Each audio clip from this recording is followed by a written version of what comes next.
Hello and welcome back to Paul Plays. So today we're taking a break from our usual gameplay videos and we're taking a look at what I think is the most underrated locations on Rebirth Island. Be sure to check out my Types of Warzone players video as well. I did this a while back but it's pretty similar, and don't forget to subscribe if you do enjoy the video and leave it a like as well, it really does help me out. Anyway, let's get on to the video. So the first location on the list is tents. Tents. A personal favourite of mine. If you're a lover of the outdoors, this place is for you. Usually plenty of contracts, crates, cover as you dip in and out the tents and the metal containers. Not to mention the ghost stories, marshmallows and having a wee squad sing along around the fire. All the close quarter fighting is done on one level, so you don't really need to worry about someone getting the drop on you, unless you're playing Resurgence. From tents, there's plenty of rotational opportunities around to living quarters and again down to factory, or if you fancy trying your hand at being the modern day Bob the Builder, why not head round to construction?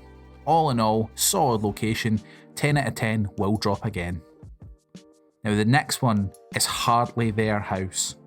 In case you've got no clue where I'm talking about, which I estimate is all of you, this is Hardly There House, as it is known amongst my squad. Well, it's not really, but I'm going to call it that going forward. The reason I call it that is there's hardly ever anyone there.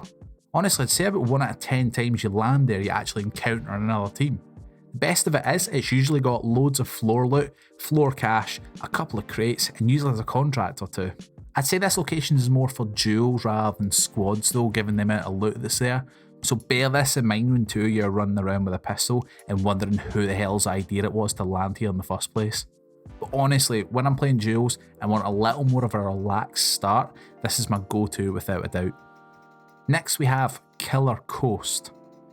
Now don't get me wrong, like Hardly There House, this spot is probably more suited to solos or duels as well, but if you're feeling adventurous, I find myself landing here in a game of quads when the rest of the squad is landing tents. If you want somewhere where you can land, grab a crate or two and start pushing players, Killer Coast is perfect. My go-to is on top of the cliff, grab the crates on the surface and pick off anyone with the same idea. I then duck down at the zip line and pick off anyone that was looking for a quiet and concealed landing spot, usually taking them by complete surprise. By the time you've done this, it's time to meet the rest of the squad at construction to get that loadout drop in at the buy station and also stock up your ammo at the ammo crate. Which, funnily enough, leads us on to the next location, which is construction site. Now, off the back of Killer Coast, this makes a list because unlike any other named location, you very rarely see hordes of players rushing this location at the start of the game. I'd go as far to say that this might be my favourite named location.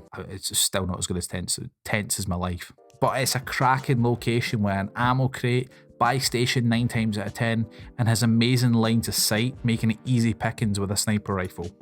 You can hold people from security, tents, prison, shore, and even headquarters if the circle bounces your way.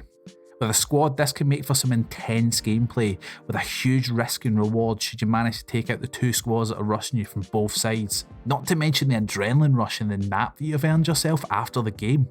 The most of the games that I've won recently in some way have involved the play at construction. It is a must in my opinion. So give it a try and let me know how you get on in the comments. And lastly on the list we have Harbour.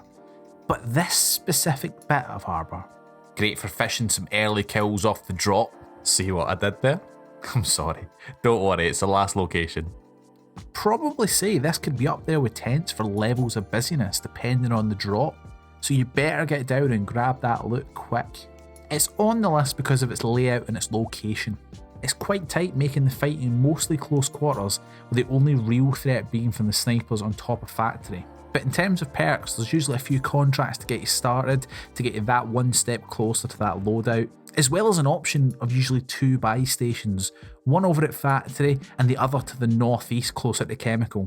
Rotationally, you also have a huge advantage being able to head around to chemical and bio, or down towards factory and living quarters. You could even stop off the Hardly There House to stock up on your way to a southern circle. What an absolute treat, 2 of our favourite locations in the one game. But anyway guys, this has been my take on the most underrated locations on Rebirth Island. Please let me know in the comments your favourite location to land on Rebirth Island, or just how wrong I am, either one will do. As always, if you enjoyed the video, please leave a like on it and subscribe if you're new. hitting the bell icon to be notified when I upload.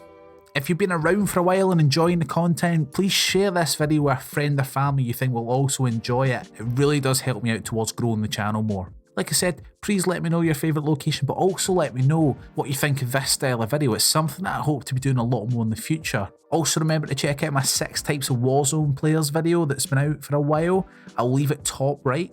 But anyway guys, I've got nothing left to say. My name's Paul, and I will catch you in the next video.